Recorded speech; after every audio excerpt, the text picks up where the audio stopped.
Why did you start working with startups? How did you end up venturing into this space? I love the journey. I love the trials. I love the challenges of what entrepreneurs go through. To be able to decide one day that, hey, there's a problem that I want to solve and there's a group of people that I think will be interested in doing that. And there's no existing path to pursue it. Being able to pay that for yourself. I mean, imagine the sacrifice you have to make to be able to go through that. And it was just something that always interested me. And so when I graduated from University of Houston, I think people come to me saying, I want to nap out in a month. Okay, to do what? Like, I'm going to get 1,000 users in 4 months. Okay, you still don't know the core problem you want to solve. How do you expect me to build it for you? How do you expect you to go get customers? And if you're going to build something for them and then they realize they want something else. And then they blame the agency because, hey, you built the wrong product. After that, my life changed. And I realized without that experience, I would have kept working and, be a cog in a wheel. Be a cog in a wheel and, to extreme, maybe shoot myself. I don't know. It was that bad. It's like all I could talk about work.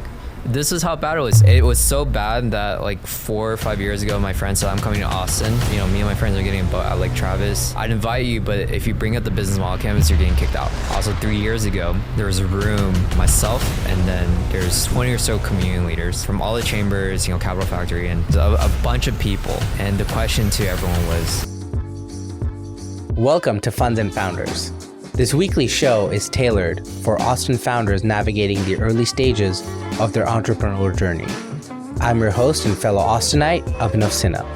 If you're looking for the motivation and the insight needed to build a successful company, you're in the right place. Today we have on YJ. He graduated from the University of Houston, was involved with various communities around Austin. Ascend Austin is one of them. Executive Council Network, I think you're a founding member there as well. On your LinkedIn, you say you're Chief Fund Officer of York's Game Pieces. Yeah. So we'll talk a lot about that as well. And then your professional career, you work at Dell. Currently, you're the Senior Program Manager at Dell for Startups, where I think Dell supports and has a lot of programs for startups. And then a couple nights ago, we went to one of the largest AAPI events, which I think got attendance of over 200 to 300 people. I think largest that I've seen so far, but very involved with the startup community in Austin. Yeah. Welcome to the show. Thanks. Something I wanted to start with is asking, why did you start working with startups? Is there something that excites you about working with startups? How did you end up venturing into this space?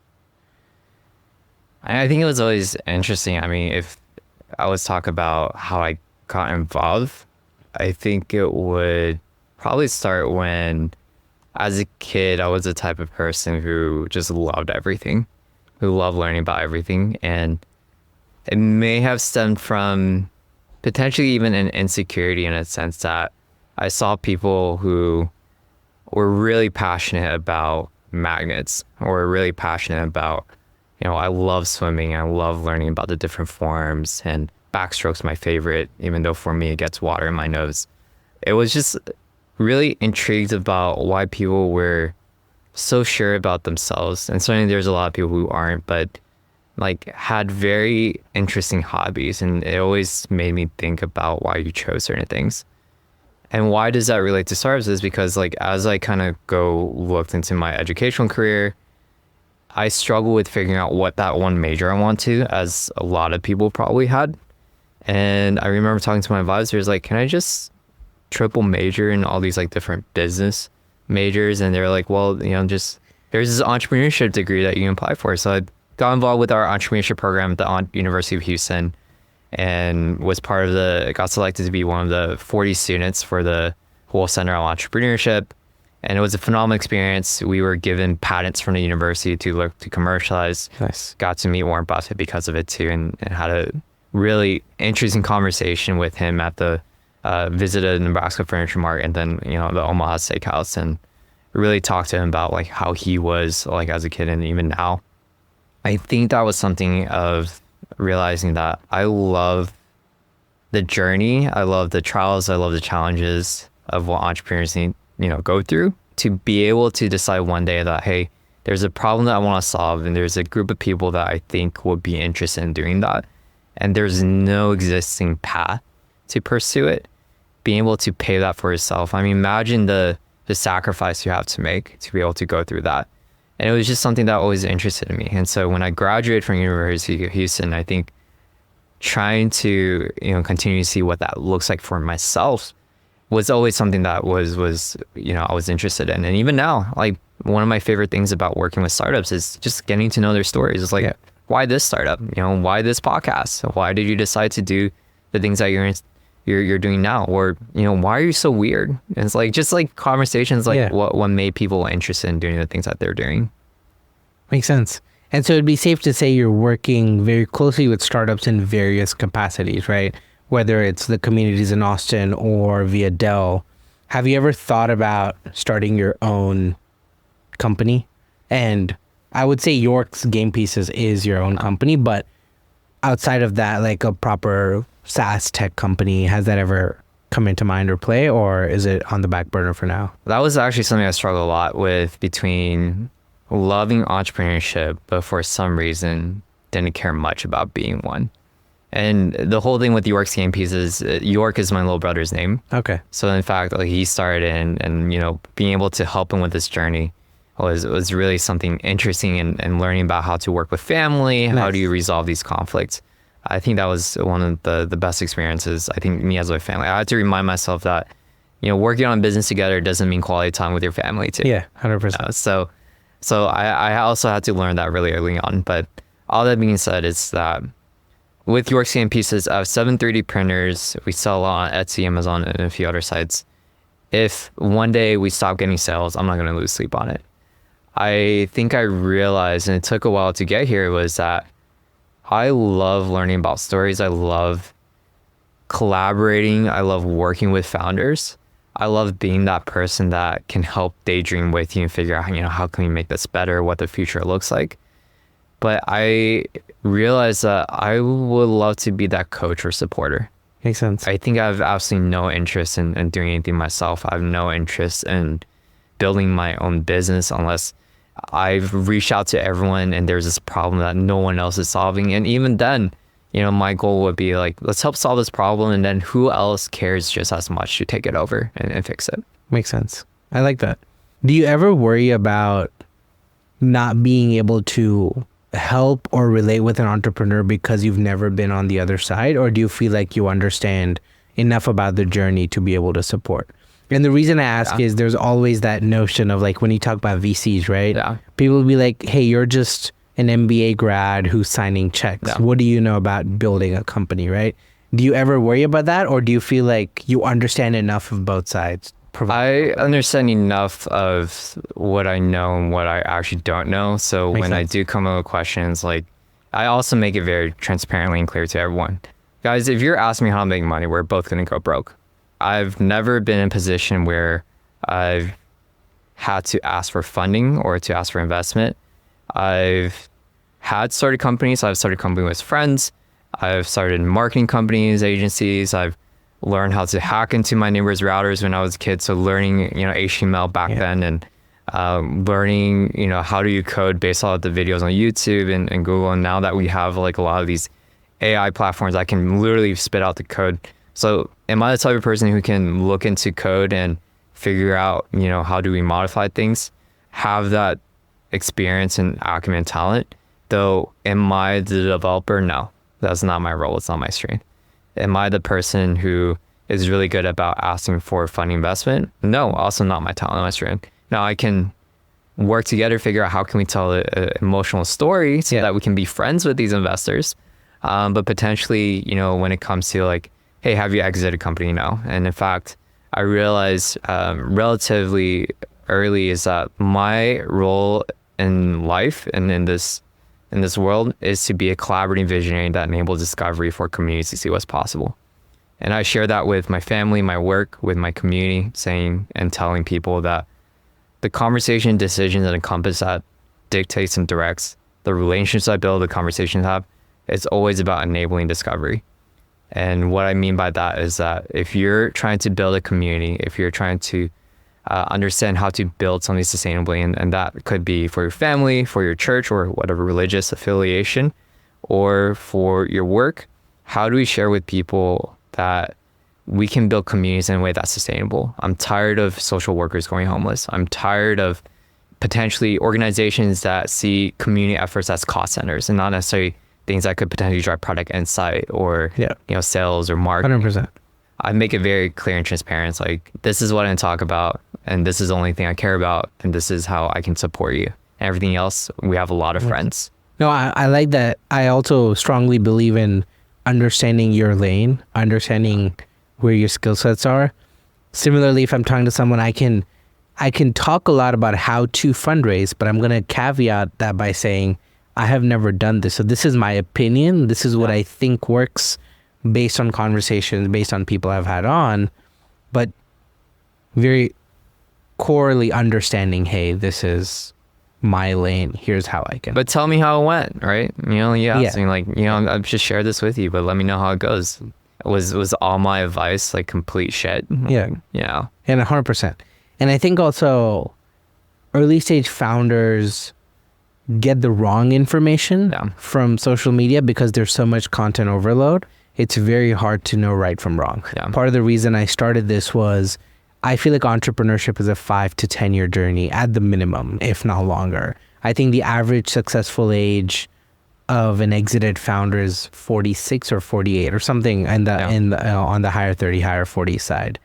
I run a software services company and people come to me saying, I want to nap out in a month. I'm like, okay, to do what? They're like, I'm going to get 1,000 users in 4 months. But I'm like, okay, what's the problem? You still don't know the core problem you want to solve. How do you expect me to build it for you? How do you expect you to go get customers? And the notion that, hey, everything's like just going to happen and fall. And I feel like that's the wrong story. They didn't even have set that time to like reflect themselves. Yeah. And if you're going to build something for them and then they realize they want something else and you're just wasting. Yeah, and then they blame the agency because, hey, you built the wrong product, right? And that's part of the reason is I want to talk about, hey, it's a grind, right? Like, don't do this for the money. Don't do this for the payday. The likelihood of you getting a payday is very low. So do it for all the other reasons. Like you said, you enjoy the problem solving, the solution and everything. How important would you say community is to the journey of an entrepreneur or a startup? And even before then, what do you consider community? How would you define community? I mean, great question, because like all of us, we're always part of different communities and it means different things to different people. All I want to share with people is the way that I picture community is, and this is something I shared with people before, is like, imagine, your wife and your best friend, or two of your best friends from different industries, or two of your favorite coworkers. Imagine if they themselves had a great relationship with each other too. What would that do for you? There would be a very good ecosystem of just... Yeah. If your wife and best friend was really good friends, maybe they'll surprise you. Yeah. Like during the anniversary or during your birthday. Yeah. What would it mean to know that the two people that you care about the most in the world also cared about each other? And what would that do for that relationship with you? And when you start building and expanding on that, you realize that even certain communities, we're not great at everything. Not one single community is good at everything. What does it mean when we bring multiple communities together and collaborate? There's certain things that they're really good at on their own lane.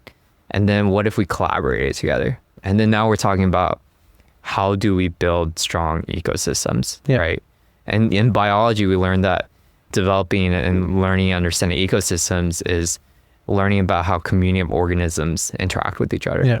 And so I think that's the beauty of a community. And even more than that, even at the core, if you looked at, and there's a TED Talk on the longest Harvard study review. I don't know, have you seen it? No, I haven't. So it's a 75-year-old study in Harvard that had over 3 directors.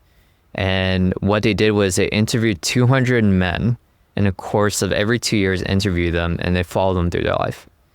And half of them were from Harvard, half of them were just, some boys on the street and from other public schools. And they realized the people that lived the longest, healthiest lives were the people who had the biggest families and closest relationship ties. In fact, some of the folks from Harvard actually died really early. And so what we learned from that is that, to live a healthier and happier life is how do we make sure that we build strong communities?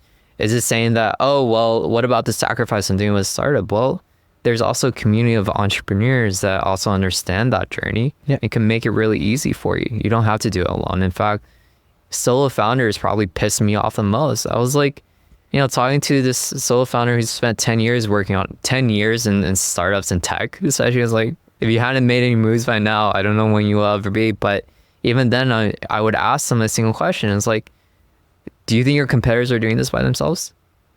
Yeah. Then why are you? What would you say is the importance of finding the right community? Because like you said, there's a lot of communities, there's a lot of places to go. You also talked about ecosystems. What is the importance of finding the right community? How can that affect a startup or founder's perspective? I think you touched on that a little bit. And follow up to that, is there a difference between having a community and an ecosystem? And when does a community become a thriving ecosystem? Yeah, I would say that the importance of finding a right community is, as creatures who desire social acknowledgement awareness, and you can think of it from like Maslow's hierarchy of like self-actualization, and I don't know how you can actualize or understand yourself without people. Yeah, makes sense. It's because a lot of our identities is based off how our community sees us. And you can see this as a kid, and especially your story about you traveling to different, you've probably had a chance to try out different versions of yourself with each community. 100%. And you probably know this more than a lot of people, and I learned this too late. But it's fascinating that when you go back to older communities, they couldn't push you back into a box of how they perceived you. And so when you're ever trying to grow yourself, it's really hard to grow because sometimes the community, depending on the community, may see a version of you and feel comfortable with that version and may want to keep you there. Yeah.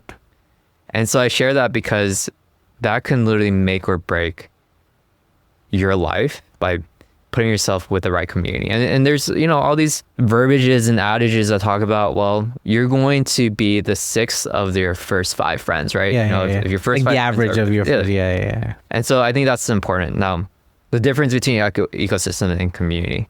When we look at different communities, like even in Austin, all the different startup communities, and you have the chambers, you have, the accelerators, you have the early stage, and everyone, all these community leaders have, a group of 100 startups and 100 mentors. And it's great because they all have specific skills or stages that they're catering to. Now, when I talk about ecosystem, when I talk about like how do we build a thriving ecosystem, this is no longer just a single community. An ecosystem is how are these different accelerators, universities, corporations, and media companies, the government, how are they all working together specifically for startups? So when we think about how strong is our startup ecosystem, I think about, well, how strong are the universities with collaborating with the corporations and the early stage accelerators and the community leaders that are just hosting events, on a monthly basis. And then, how are we supporting the women, entrepreneurs, and how's the ecosystem for women entrepreneurs? And when I think of the ecosystem for women entrepreneurs, I think of, how are we supporting women leaders and universities and communities? And so one of that things is that when you see cities who are very siloed, there is no ecosystem. There's communities, and there are cities that have strong communities, but an ecosystem is when they start collaborating with each other. Would you say Austin's ecosystem is growing, is yet to grow? Do you have any thoughts on that? And I know a lot of people have contrarian opinions on this, but would love your take on where you think Austin lies in that. I feel like Austin's super early.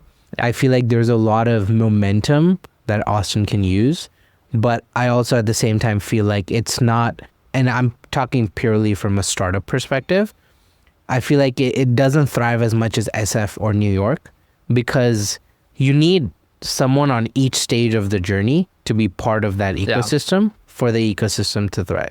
I feel like Austin's heavily weighted towards people earlier in their journey.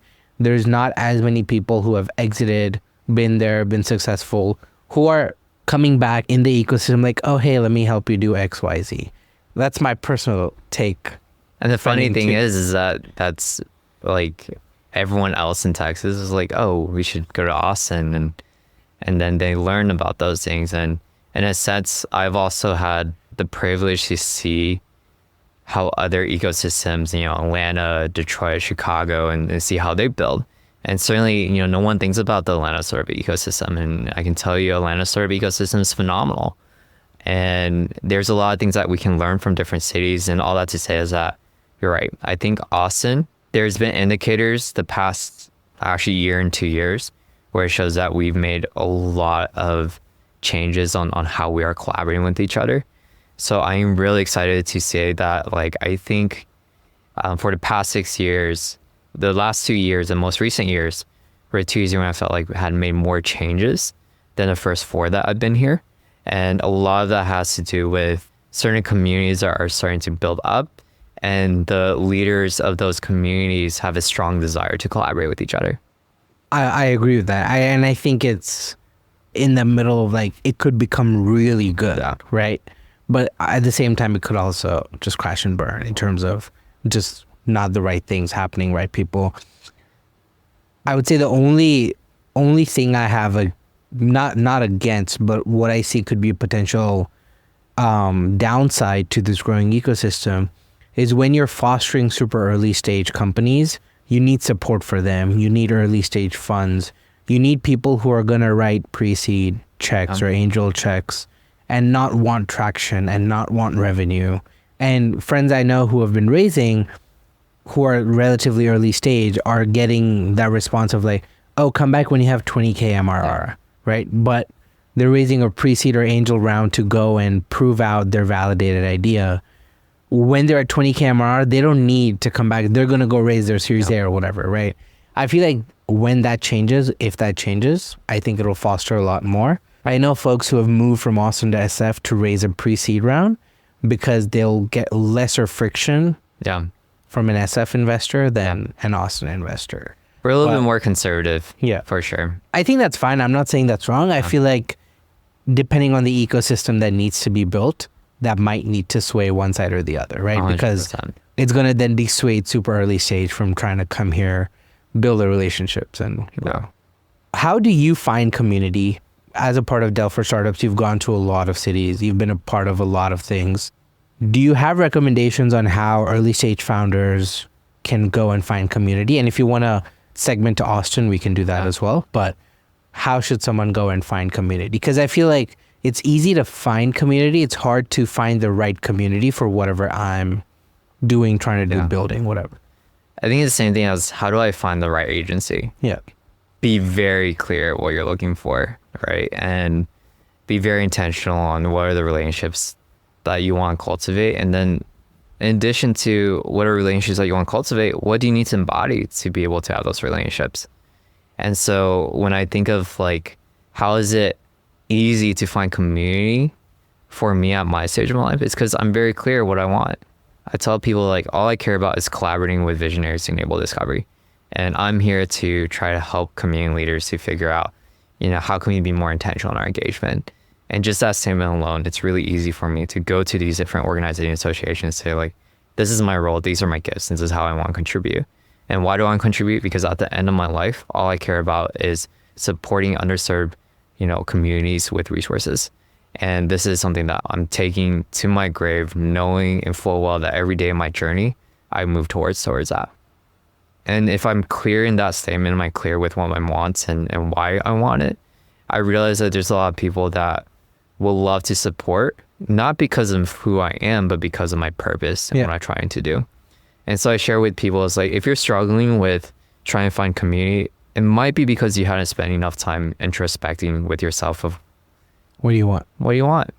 How long does it take you to figure that out, come up with that mission statement and find that? That's a long story. That's another like 2-3 hours. But the short of it was, tactically, it was May 28th of 2021. So it's almost 3 years, 3 years now. And I had a mentor who invited me to Arizona because, long story short, I was going through like this huge midlife crisis where I was like, YJ, you're working at Dell in a corporate setting, supporting startups. You've been doing this for 2-3 years now. Why are you not happy? Makes sense. Because like, you don't care much about starting your own business, and you were able to find a corporate job supporting startups.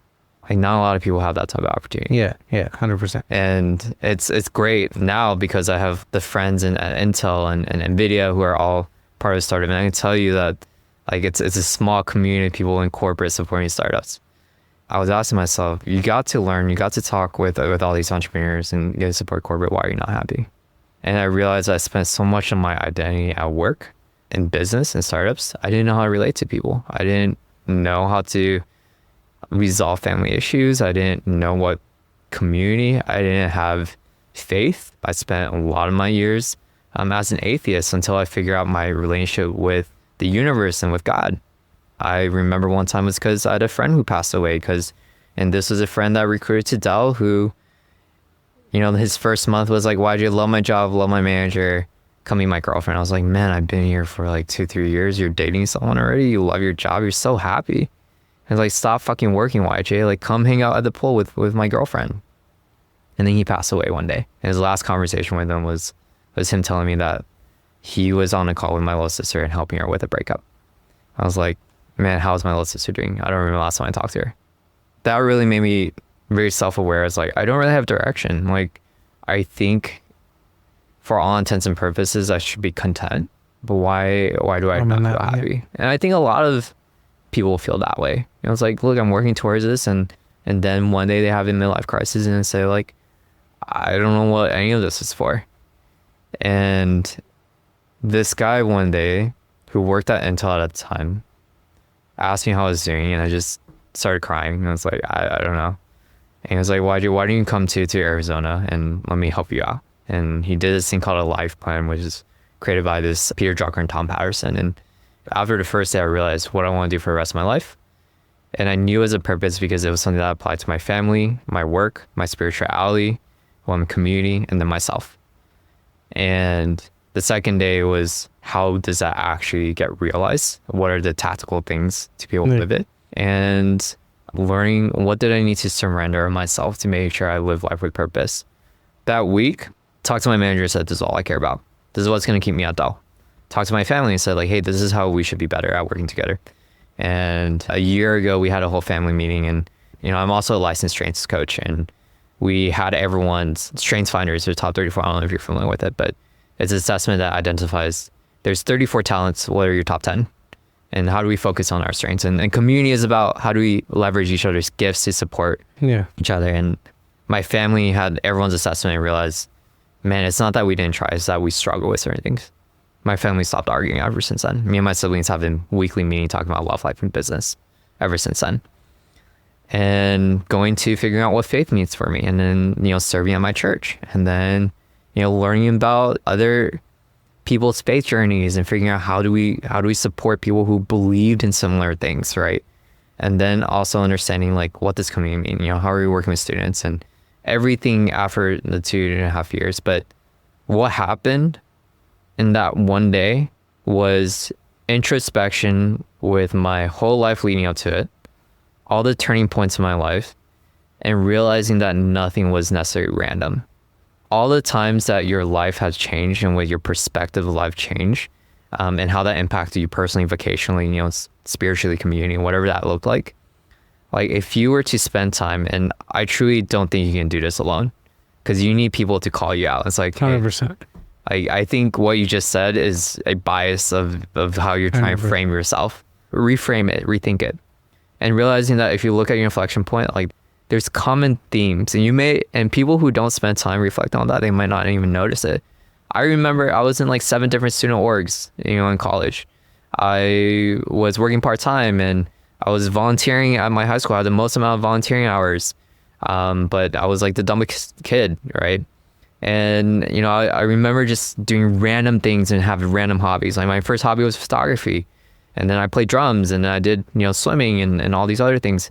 But then being able to sit and reflect is like, why is it that I did those things? What were some of those things that really changed my life? And you realize that they were all leading towards something. And this is what it was leading to. Being a collaborative visionary that enables discovery for community to see what is possible. I like it. What's the thing you did out in Arizona? My mentor and my best friend, and I can even call like someone who saved my life. He did this assessment called the Life Plan, which was a 2-day session to help people find his purpose. And he was willing to do it for me, for free. He was like, YJ, it's $10,000. I was like, I can't afford that. But he was like, I feel called to help you with it. And I'm forever grateful for him and everything that he does and how he continues to pour into me. After that, my life changed. And I realized without that experience, I would have kept working and, just not saying the kid. Be a cog in a wheel. Cog in a wheel and to extreme, maybe shoot myself. I don't know. It was that bad. And it's like, all I could talk about work. This is how bad it was. Are you familiar with the business model canvas? Like No. the one, so there's a 1-pager business model canvas, really good with ideation. Yeah. I understand what you're talking about. So I would print 20 pages of these templates out. So anytime someone came, this was 3 years ago, every time someone came over, it's like, hey, like my first 2 questions is, what do you do for fun and how do we make money off of it? How do we commercialize it? How do we start a business off of it? It was so bad that like 4 or 5 years ago, my friend said, I'm coming to Austin. Me and my friends are getting a boat at Lake Travis. I'd invite you, but if you bring up the business model canvas, you're getting kicked out. But I didn't even say anything. And then I had a roommate one time ask me for dating advice. I was like, first off, I don't know why you're asking me. And I pulled out the business model canvas and I caught the word business and put dating. I was like, what's your value prop? What's your customer segment? What channels are you reaching? Are you Tinder? You're so ingrained. I was so ingrained. I was like, was this helpful? And it's like, I hate you so much, YJ. I was like, I didn't know how to talk about anything else. Because that's basically what you're living and breathing. That's just everything that you... And then I realized why. It's because if all the changes in your life, the things that literally shift your perspective was always in business and personal, then of course you never knew. You never had the inflection points that allowed you to transform your family, your faith, your community. I love the level of clarity you have. I think that's something I'm trying to figure out over the next couple of months myself. But I think having clarity and sort of mission, vision, how do you get there, is the earlier the better. But I also feel like you have to go through some repetitions and, like, bad analogy, but like fall off the cycle a couple times until you figure it out, right? It's not, you're not going to do right out of college. You're not going to, have a banger idea. You had like, to hey, fail. This is the purpose. But no, I love the level of clarity that you have. Oh, thanks, man. Yeah. No, I'm just like, hey, how do I figure all this shit out? Good thing that this is coming out in a couple of weeks, so no one listening can hold me to this. But going back to community, how do you personally leverage community? Let's not talk about founders, startups. How do you leverage it? What do you like about it? How do you build that ecosystem around you that helps you thrive and grow? Fulfillment for me is seeing when people realize how much that they can do together when they start collaborating. And to tell you, my favorite moments were when I'm working with people to host events, and then during the event, I would hear two community leaders like, hey, one of them says like, hey, did you get that email that I sent you? Or thinking about like hosting an event and I'd love to work with you. And they would respond back. It's like, no, I hadn't had a chance to look at it, but we definitely love to support. And you just realize that it just starts with being in the room together. Yeah, 100%.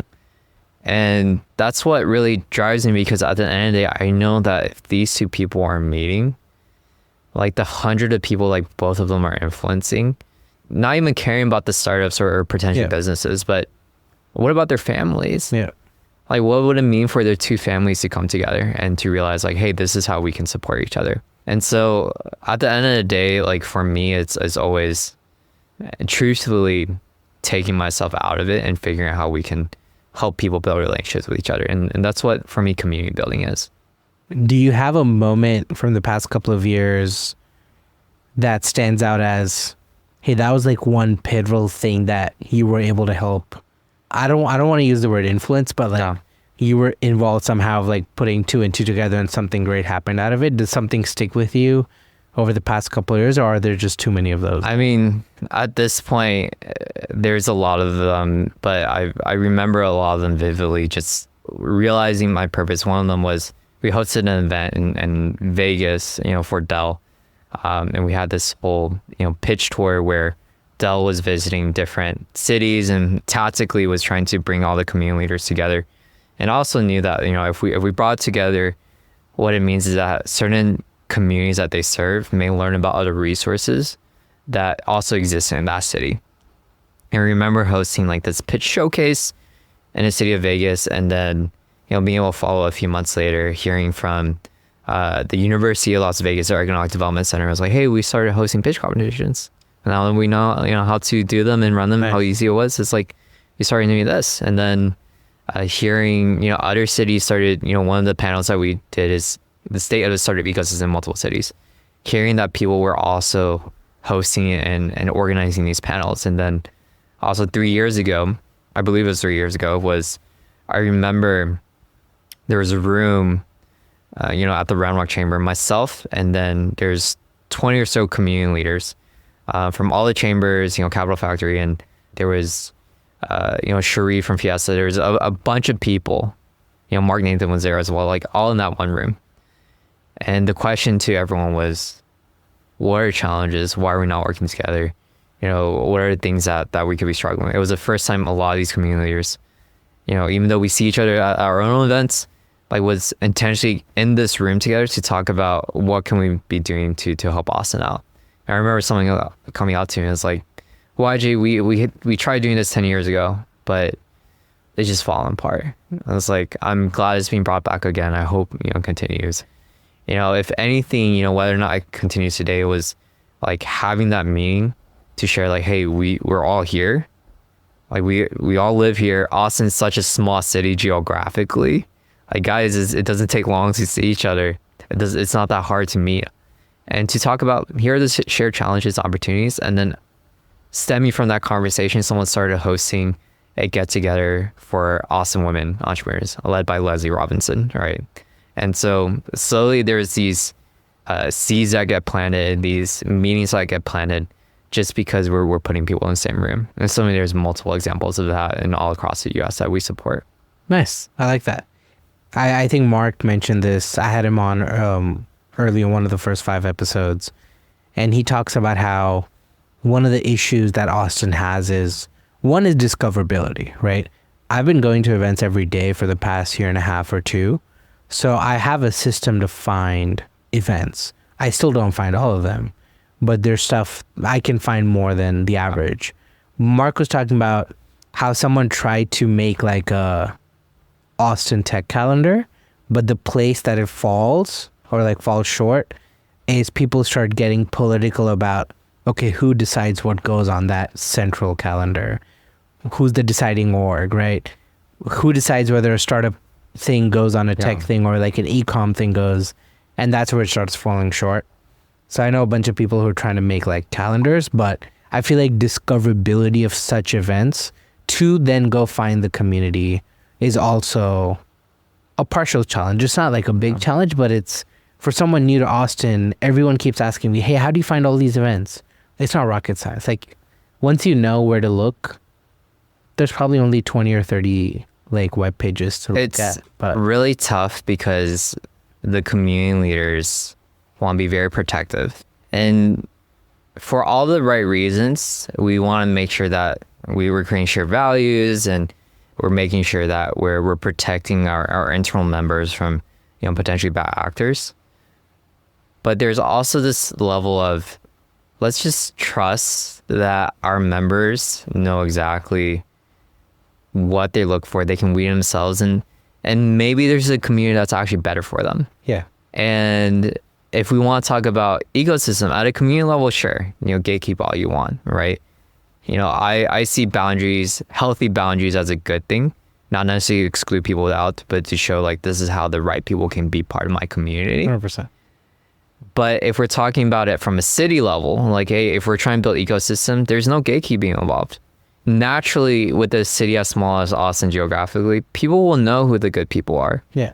People talk. It's such a small community. We know who the good actors, the bad actors, people with good intentions, people with bad intentions. We also know when people start growing, changing. I was like, hey, this person might have not been that great, but I see over time that they've been softening up and being like a lot more supportive, and we give people grace. And so when it comes to sharing is like, look, if this is a community calendar, great. But if you're trying to say that you're supporting the ecosystem, that's not the way to do it. Because you're right. There's a lot of people that are very political about it and, for all the good intentions, but that doesn't help. 100%. And I feel like, to your point, if someone's a bad actor, they'll show up to maybe one event, two event, but in like the grand scheme of things, I would rather let 50 more people find and come to my event every time, even though there's high churn.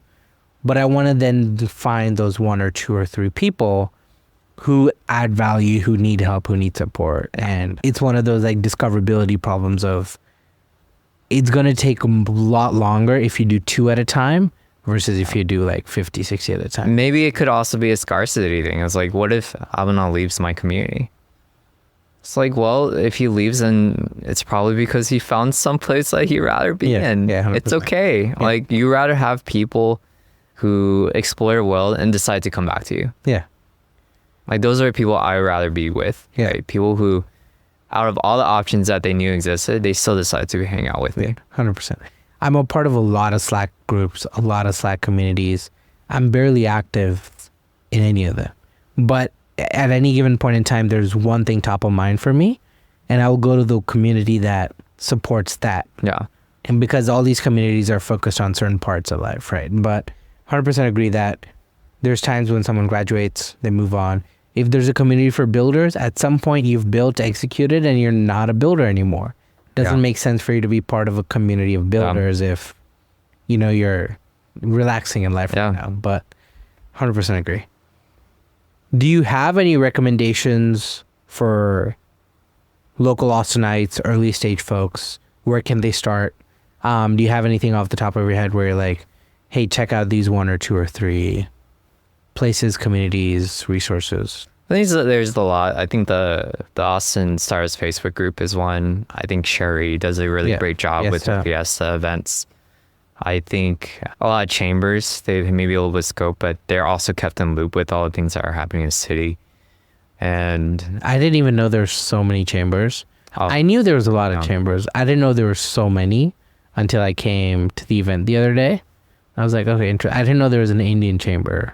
We have a lot of minority chambers, and my favorite part is that there's this organization called DECA, which is consisted of the LGBT, the Hispanic, the Black, the Asian, the Latino chambers, and they all meet regularly to talk about how they can support each other too.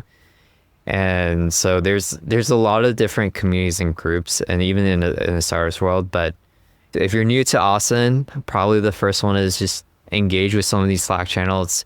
The Austin Startups Facebook group is a great community, and then Fiesta is also a great community to start and see which direction you want to go. And like, my advice is be clear. Even if you don't know what you want, tell people like, hey, I really don't know what I'm doing right here, or I really don't know what direction, but I'm trying to figure that out. And if you even and at least that you're clear on. I think Austin people are a lot more supportive.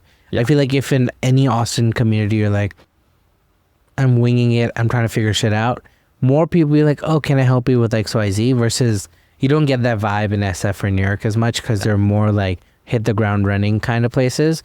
Austin's more like, I could use some help in XYZ, and people are like, oh yeah, why don't I help you? I'll spend a couple hours, get you off the ground. I feel like that's a very Austin thing. Very Texas thing too. Yeah. I like ending a lot of my episodes with a couple questions I have for folks. Sure. One thing I wanted to ask you was, what would you say is your support system? I think you covered part of it throughout, but what would you say is your support system that allows you to stay driven, motivated, be on your mission?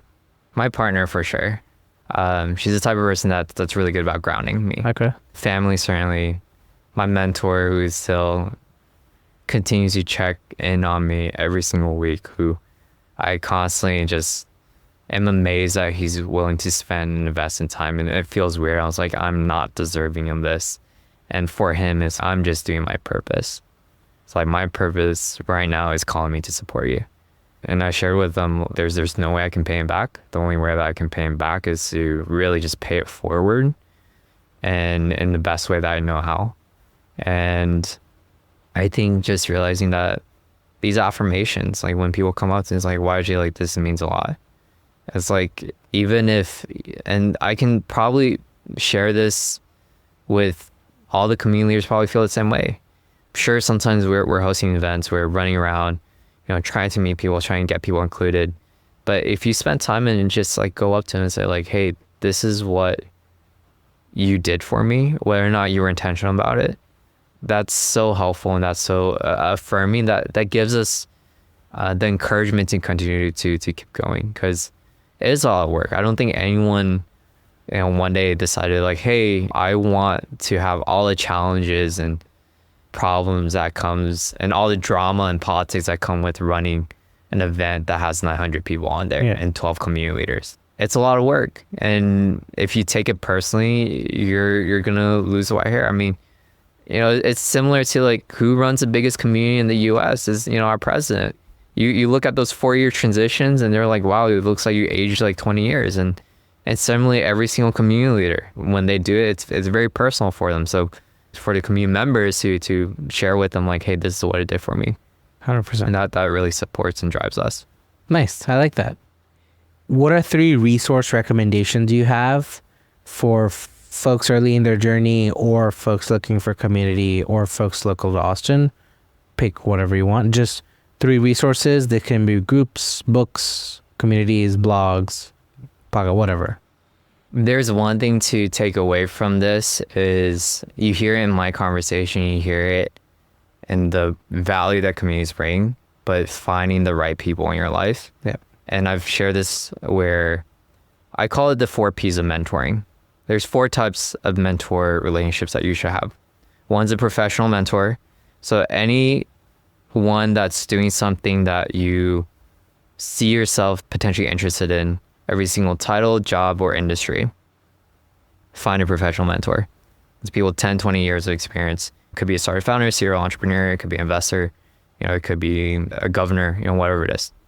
Professional mentor is someone who has experience in those fields and titles and roles. You also need a personal mentor, someone who shares with you that life isn't about work. Make sure you bring your mom flowers for Mother's Day. Make sure you check in with your dad. Make sure your siblings are okay. When's the last time you talked to your siblings? It's like, I don't know. It's like, well, maybe we should fix that. So a personal mentor who kind of makes sure that you're living life holistically. Someone who even encourages you that, hey, when's the last time you worked out? That's what my mentor does for me. A peer. Someone who has maybe a few years of experience. Not necessarily, it could be someone who's at the same organization, who's a senior. If you're a freshman, it's a senior. If you're in corporate, it could be someone in a different team who's been at that company a little bit longer. Someone who can help you navigate your current life stage. Someone who has relevant information about what you're going through right now. And then a protege, someone that you're teaching. Why? Because the advice that you're giving to them, they're going to apply it to something else. And they'll come back to you and tell you if it's a good idea or not. It's like, hey, YJ, like the advice you gave me, it worked really well in this industry that I didn't even know that existed. Yeah. For YJ, that advice was shit. Like, it didn't help. I was like, oh, well, did you do this? And what we learned from that is affirming in our learnings and wisdom to check if our own wisdom is applicable in different areas, but also teaches us how to be better mentees. Never heard the 4 P's before, but I like that. I've talked with some friends that I've thought about setting up like an advisory board for myself. Yep. Which is people whose opinions I trust, whose way of thinking I trust.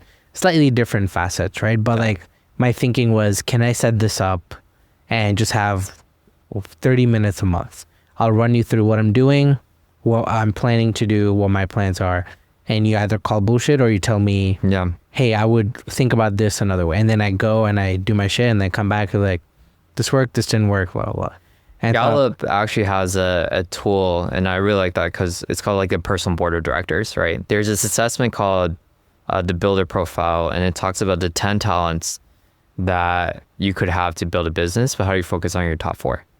So my top 4 talents are knowledge, determination, disruption, and relationship. So the way that whenever I approach a business, I try to figure out, what do I know, what do I not know? Like, who can I leverage?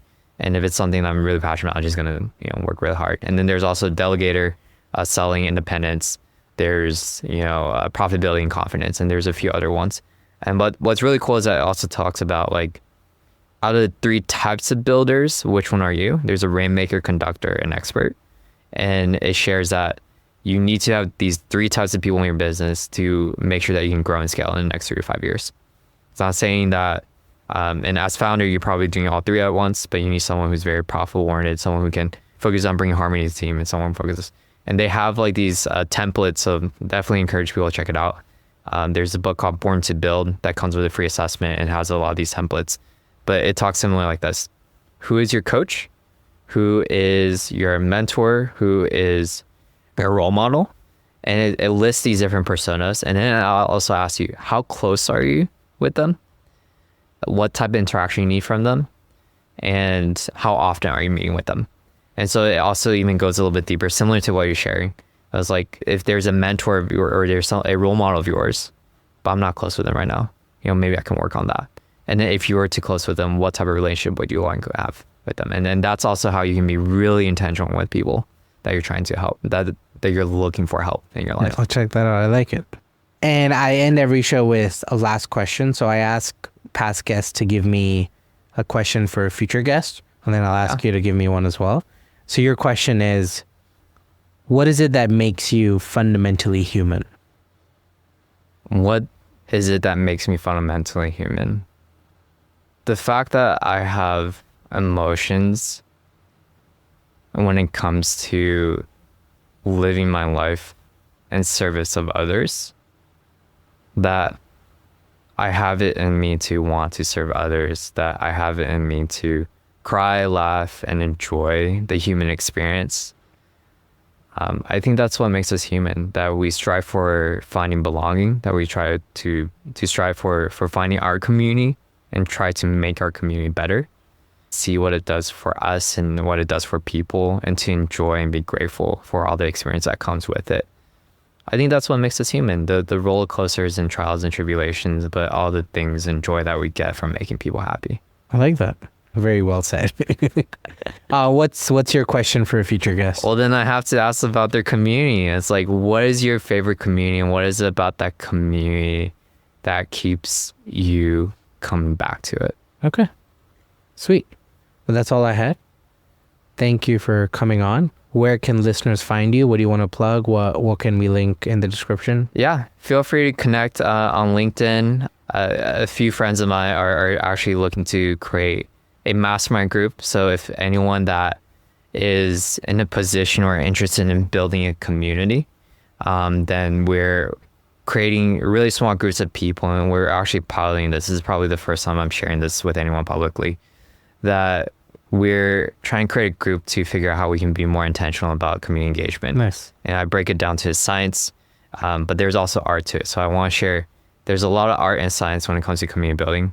There's a lot of data and metrics that we can leverage to understand how to have the right conversations. We're not using it to replace conversations, but we also understand the importance of collecting information to make sure we're intentional about it. And so there's a lot of science when it comes to how we build intentional communities. So feel free to reach out about that. And, I make myself available, in a lot of these events. So maybe we'll see each other at some of these events in Austin. Sweet. Cool. And I think this will come out in a couple of weeks. So if there's anything going on, then we'll link everything. But thank you for coming on. It was my pleasure. Thanks for asking great questions. Yeah, thanks. Thanks for tuning into Funds and Founders. If you're a local Austin founder, a venture capitalist, or just someone who's building and in the middle of their journey and would like to be featured on an upcoming episode, submit your guest pitch to abhinavsinha.podcast@gmail.com. If you have a founder-specific event you'd like to promote on the podcast, you can also reach out to me. If you want to continue to get support through your founder journey, hit the follow button, and I'll see you in the next episode.